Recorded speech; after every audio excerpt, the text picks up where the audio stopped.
Atlanta as a photographer, it's important to highlight who we are as a community. We often celebrate our leadership of the past, Dr. King and John Lewis, but there are people today that are doing good work in the community as well. And for my photograph of what Atlanta is, it is to highlight somebody that I believe is doing amazing work on many levels and hopefully be able to contribute in a small part, a photograph that carries Atlanta into the next chapter of these leaders.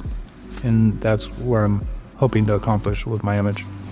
The person I intend to photograph is a gentleman by the name of Gerald Griggs. He is an attorney, he is a civil rights activist, and he is the leader of the NAACP in Georgia. And I first met Gerald in 2020 during the Black Lives Matter protests in Atlanta, Georgia. And then I met him during the murder trial of the 3 men that murdered Ahmaud Arbery in Brunswick, Georgia. And to see how tirelessly he works both in the courtroom but also showing up on the ground, I want to honor him and to create an image that he and his family and his newborn child and his wife can be proud of, and to create something that continues the story of Atlanta.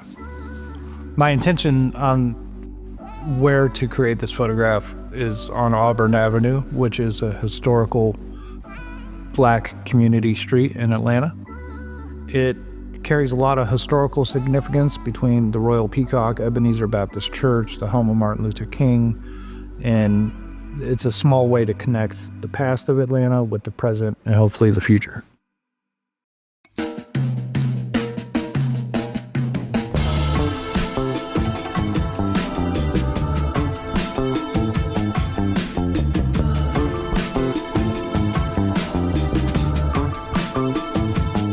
So where we are is Auburn Avenue, which is a historic Black community in Atlanta.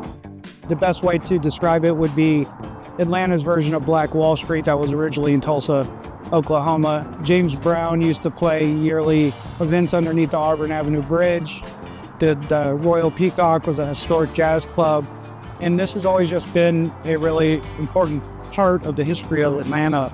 And so I wanted to tie the present into the past, where Ebenezer Baptist Church is right down the street, where Dr. King taught in his house as well. So I thought it was really important to tie in the past along with the present and the future of who we are as a community. So the building behind me is the Butler Street YMCA. And the reason why it's important is because during segregation, it was one of the few places that Black people could actually stay when they were visiting from any other cities or they were thinking of moving here. And it's also important because the building is named after the first African-American judge since Reconstruction. His name was A.T. Walden. He actually worked with the NAACP to desegregate schools and hotels in Atlanta. Of course, it's in disrepair right now, but it is one of the preeminent buildings in Atlanta.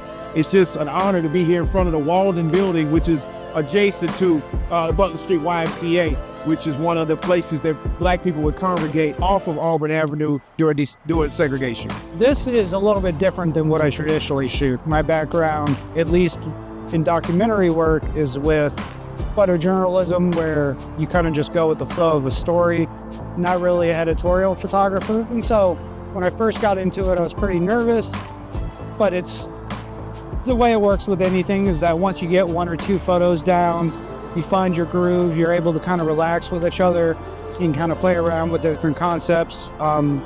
Yeah, we made some great photos today. I'm very proud of what we were able to accomplish together. I said no more empty glasses or even half full when the world see that we blessed more than us. Open the curtains, we give the real like behind the scenes. It's very unique to the South. It's a place where everybody belongs. Atlanta inspires my work because of its history, in both the good and the bad. It's important to highlight who we are as a community.